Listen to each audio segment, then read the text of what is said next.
প্রয়াত প্রাক্তন প্রধানমন্ত্রী অটল বিহারী বাজপেয়ীর জীবনী নিয়ে তৈরি চলচ্চিত্র দেখলেন ৬ নং আগরতলা মণ্ডলের যুব মোর্চার কার্যকর্তারা। রাজধানীর রূপসী মাল্টিপ্লেক্সে এই চলচ্চিত্র দেখার সময় যুব মোর্চার কার্যকর্তাদের সঙ্গে ছিলেন প্রদেশ সহ সভানেত্রী পাপিয়া দত্ত, রাজ্য মহিলা কমিশনের চেয়ারপারসন ঝর্ণা দেববর্মা, ত্রিপুরা শিল্প উন্নয়ন নিগমের চেয়ারম্যান নবাদল বণিক সহ অন্যান্যরা।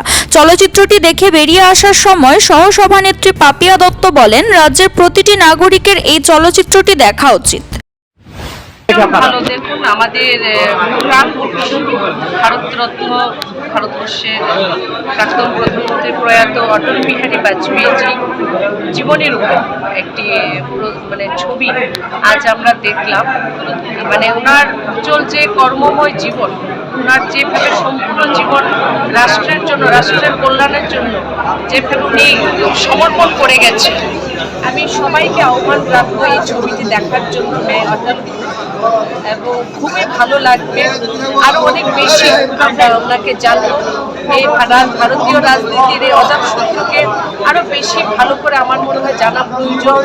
যিনি একদিন পাকিস্তানকে পরাজিত করে, যার নেতৃত্বে কার্গিলের চূড়ায় তিরঙ্গা আমরা আমাদের ভারতীয় সেনারা উত্তোলন করেছিল, ওনার নেতৃত্বে প্রথম আমরা বলবো যে পোখরানে বোমা বিস্ফোরণ ঘটিয়ে, পরমাণু বিস্ফোরণ ঘটিয়ে উনি ভারতকে যে নিউক্লিয়ার যে শক্তি হিসেবে সমগ্র বিশ্বের সামনে উনি অটল বিহারী বাজপেয়ীজি প্রতিষ্ঠিত করেছিলেন। এবং বিভিন্ন রকমের যোজনা আমরা জানি, যেগুলো আজ শুনি যে প্রধানমন্ত্রী গ্রাম সড়ক যোজনা থেকে অন্তর্দয়ের মতো যোজনা, গরিব কল্যাণের জন্য যোজনা অটল বিহারী বাজপেয়ীজি উনি ওনার কার্যকালে এনেছিলেন।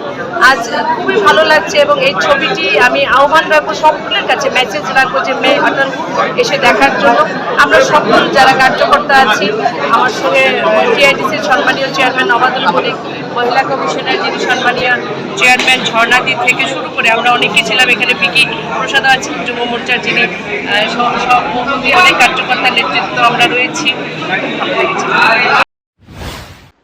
CRI TV, channel for news and entertainment.